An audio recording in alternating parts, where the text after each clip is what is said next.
Last December, hundreds of scientists met in Montreal and read their papers to each other. Naturally, the entire world printed what they had to say. Fortunately for me, the Los Angeles Times carried it daily. I must confess, everyone really fired me. But one in particular interested me. And this scientist read a paper on the sperm. He said the sperm remains as much a mystery today as it was when man first became curious about its nature. And then he made this little statement. The sperm somehow easily passes through the surface of an egg, although the outside of the egg has no holes in it, either before or after fertilization. Well, that fired me. On the morning of the 19th of February, I was lying in bed quite early, thinking of this strange mystery of the sperm and wondering all about it. And suddenly I felt myself detached from this body. I was not in my room, but I was in a room, and the room was sealed. There was no entrance, no exit, just a sealed room. But as I entered it, it became alive, it became animated. Then I thought of my bed, my body, and in one moment I am back on my bed. I thought of another detachment. I'm in an entirely different room, but it's also sealed. How I got in, I do not know, other than I simply imagined myself away from my body. I did not single out the room. The room was completely sealed. No entrance, no exit. Then I thought, here are these unnumbered states of consciousness. You can't number them. You can liken each state to an egg. And every state remains just like the egg until fertilized. And the presence that fertilizes the egg is simply our consciousness. We must be in it to activate it, to animate it. You could this very moment single out any state, and by the use of your imagination, imagine that you're in it. You'd be in it. Think this very moment of your living room, or any room in your house. Take an object, a familiar object in your room, and bring it as close as you can. If it's really here, well then you can't be here in this room. As you become intense about it, concentrated on it, you are really where you are imagining yourself to be. For man being all imagination, he must be where he is in imagination. But what have I done then? I've fertilized it. I've actually made it real. And in a way that I do not know, I'm going to go there. But now you will say, naturally, I'm going to go there today. It's my home. I use that only to illustrate a point. You could take any place, no matter where it is, any part of the world. If you did the same thing to it that you would now do to your home, you will find yourself compelled to move across a bridge of incident leading up to the fulfillment of that state. You don't devise the means, but there's so many little facets to this wonderful art of imagining. I'll tell you one to show you the danger. When one wants one thing above all things in this world, and they're willing to sacrifice their moral, ethical code, in fact, every code, it also works. That's why I warned you in my last book, I can only acquaint you with the law and leave you to your choice and its risk, and I mean risk. I call this lady a friend. She is a friend. I'm not here to judge anyone in the world, and she is my friend living in New York City. When she was a young girl, she was as poor as a church mouse. She had nothing. Her only claim to recognition was the fact she descended physically from the Adamses, our presidents. And she was very proud of that fact, very proud. But she had no money. The one thing she wanted above everything in this world was money. And I don't mean a few $100,000. I mean money, in the true sense of the word. To the disgust of her parents, she used to always pretend she had fabulous fortunes. She is not, may I say, a good-looking lady, either in form or in feature. Nice in many other respects, but you could never accuse her of being a beautiful woman. But nevertheless, she dreamed the state, and she just simply wanted money. At a party one day, she met a young man, just a few years her senior. He had money, multiple millions. She had nothing. She had a physical line leading to the Adamses. He had oodles of money. His line led to one of the bishops of New York State. I do not say this to in any way discourage you in your admiration of some bishop or some man of the cloth, but his grandfather was a bishop in New York State.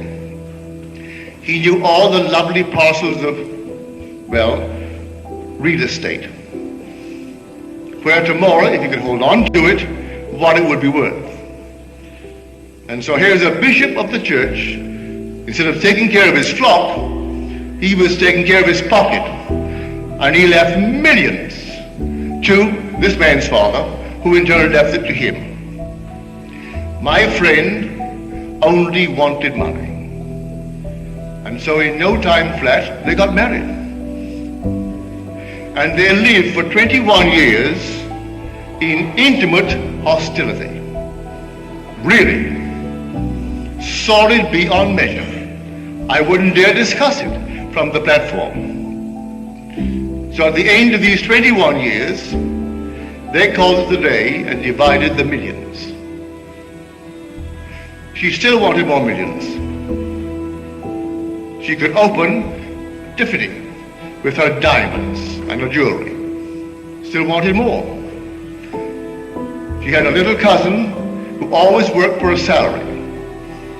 But he got in on the ground floor when our huge big corporations of the day were being organized.